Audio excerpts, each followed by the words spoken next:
नमस्कार, आर्य आर्टिस्ट्री मध्ये सर्वांचे स्वागत आहे। मागच्या व्हिडिओमध्ये आपण सुयांची माहिती पाहिली, कोणती सुई कशासाठी वापरायची, तिचा वापर काय ते पाहिलं। जर तुम्हाला स्टँड कसं लावायचं, कापड कसं लावायचं, आरी वर्क साठी लागणाऱ्या सामानांची नावे, दोऱ्यांची माहिती, सुयांची माहिती हे सर्व व्हिडिओ मी टाकले आहे। ज्यांना कोणाला आरी वर्क करण्याची इच्छा असेल तर या सर्व सामानांची माहिती असणं आवश्यक आहे, म्हणजे समजायला सोपं जातं।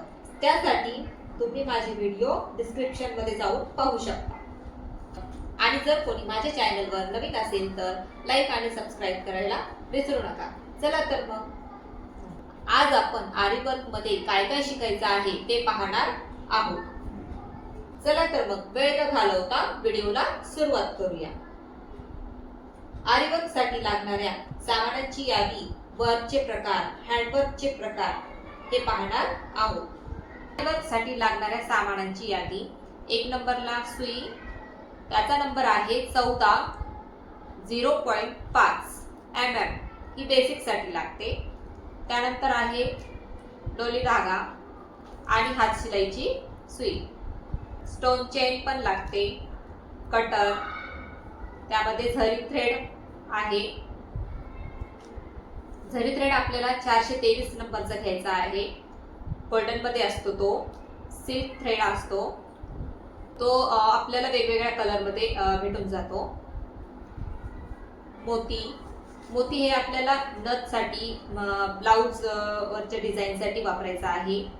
Cut pipes, sugar beets, sugar beets आपल्याला मोरासाठी लागतात आणि ते आपल्याला वेगवेगळ्या कलर मध्ये भेटू शकतात। गोल्डन मोती, गहू मणी, राईस मणी, राईस मणी हे बॉर्डर बनवण्यासाठी लागतात। स्प्रिंग, स्प्रिंग आपल्याला नथ बनवण्यासाठी लागते, त्याला जरदोशी पण म्हणतात।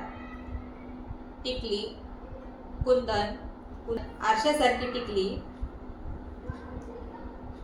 18 इंचाचं रिंग, 6 इंचाचं रिंग, स्टँड, स्टोन चेन साठी फॅब्रिक ग्लू।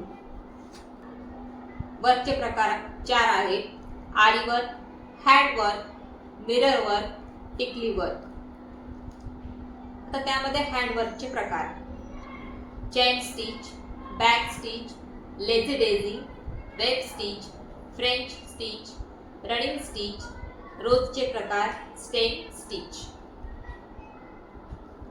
चेन स्टिच ही आरी वर्क मध्ये बॉर्डर बनवण्यासाठी वापरतात। वेब स्टिच आणि फ्रेंच स्टिच ही स्टेन साठी वापरू शकतो। रनिंग स्टिच फ्लावर्स आणि दांडिया बनवण्यासाठी वापरतो। स्टेन स्टिच फ्लावर्स आणि दांडिया बनवण्यासाठी वापरतो। आता ह्या स्टिच कोणत्या कोणत्या आहेत, कशा असतात हे आपण हँडवर्क शिकताना पाहणार आहोत। मी फक्त तुम्हाला आता त्याचे प्रकार सांगतेय थोडक्यामध्ये।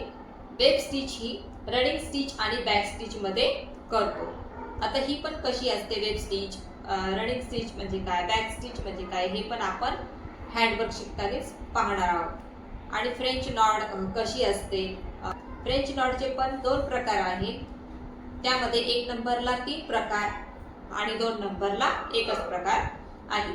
आता फ्रेंच नॉट कशी आणि ती कुठे वापरायची हे पण हँडवर्क मध्ये येतं, हे पण मी तुम्हाला नंतर सांगणार आहे। इथपर्यंत जर तुम्हाला व्हिडिओ माझा आवडला असेल तर व्हिडिओला लाईक आणि सबस्क्राईब करायला विसरू नका।